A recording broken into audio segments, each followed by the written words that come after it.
Oke, kali ini kita bakal kupas tuntas salah satu lembaga negara yang jujur aja penting banget tapi sering kelewat dari radar kita. Komisi Yudisial.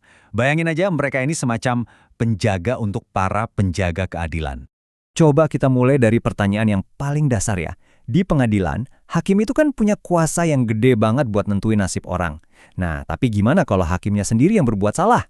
Siapa coba yang bisa hukum mereka? Nah, pertanyaan tadi itu langsung kena ke jantung persoalannya, akuntabilitas. Soalnya kan, di negara hukum, idealnya nggak ada yang kebal hukum, siapapun itu, termasuk hakim.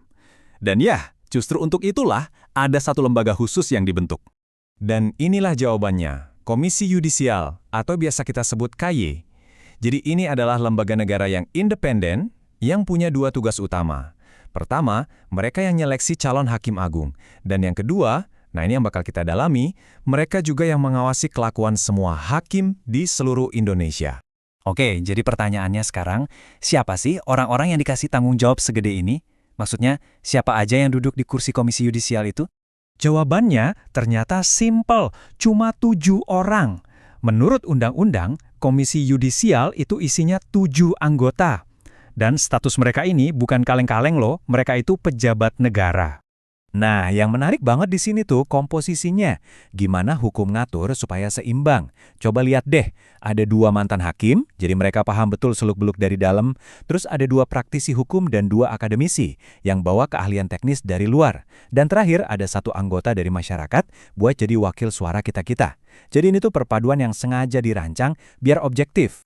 Oke, jadi kalau kita lihat semua tugasnya, wewenang KY itu intinya bisa kita pecah jadi 2 fungsi utama yang, wah, kuat banget, yaitu memilih dan mengawasi.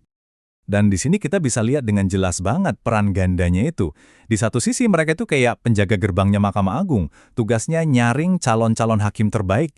Nah, di sisi lain, mereka juga polisi etikanya buat semua hakim yang lagi bertugas di seluruh penjuru Indonesia. Oke, sekarang kita masuk ke bagian praktisnya nih. Gimana ceritanya kalau misalnya kamu atau saya ngerasa ada hakim yang aneh-aneh atau nggak benar kelakuannya? Nah, begini nih alur laporannya.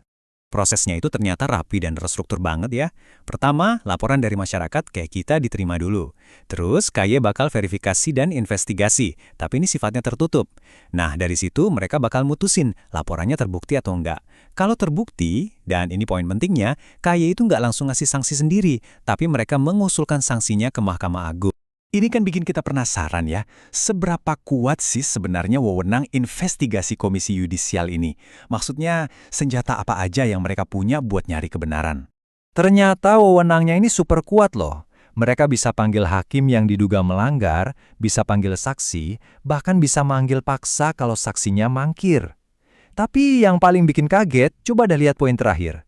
Menurut pasal 20, KI bisa minta bantuan aparat buat melakukan penyadapan. Ini serius banget, bukan main-main, dan ini nunjukin betapa krusialnya tugas mereka. Nah, kalau seorang hakim terbukti bersalah, sanksinya itu ada 3 tingkatan. Mulai dari yang ringan, ya kayak teguran lisan atau tertulis. Terus ada sanksi sedang, ini udah mulai serius nih, kayak penundaan kenaikan pangkat atau non-palu, artinya dia dilarang mimpin sidang untuk sementara. Ini pukulan telak buat karir hakim loh, sampai sanksi yang paling berat, pemberhentian. Bisa sementara, bisa juga permanen. Oke, kita udah lihat aturannya, prosesnya, sanksinya. Tapi balik lagi ke pertanyaan awal. Kenapa sih semua ini penting? Maksudnya, apa pentingnya buat kita orang biasa? Jawabannya itu ada di tujuan dibuatnya undang-undang ini sendiri. Coba kita baca sama-sama. Tujuannya adalah mewujudkan kekuasaan kehakiman yang merdeka demi tegaknya hukum dan keadilan. Jadi ini bukan cuma soal prosedur, ini soal cita-cita besar bangsa.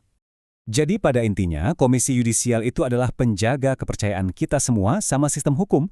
Keberadaan mereka itu jadi semacam jaminan bahwa ada lembaga yang secara aktif terus menjaga supaya peradilan kita tetap bersih dan akuntabel.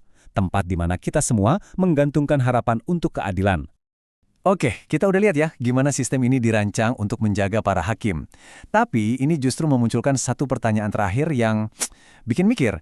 Kalau KY tugasnya mengawasi hakim, pertanyaannya sekarang, siapa yang mengawasi para pengawas? Nah, ini jadi bahan renungan buat kita semua.